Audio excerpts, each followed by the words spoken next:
So who needs all of this coverage? Probably the best answer to protect your E&O is everybody needs it, right? But there's definitely some higher risk. Application service providers, software as a service, staffing agencies are going to have a lot of personally identifiable information of all the people that they're staffing out. Managed service providers, I kind of already talked about that.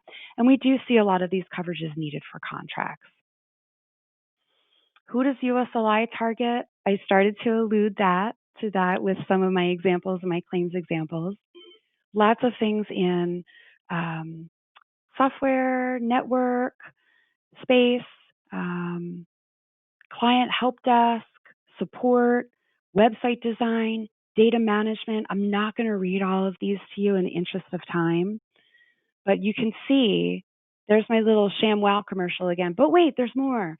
We target so many different classes. I often say, if it's a technology professional service, just let me take a look. Send it to CID. Let them take a look.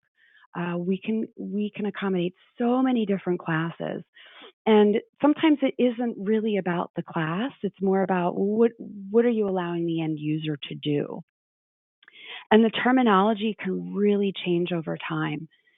We have baked into our form language, including but not limited to wording. That including but not limited to wording is so important. Because it allows terminology to change over time.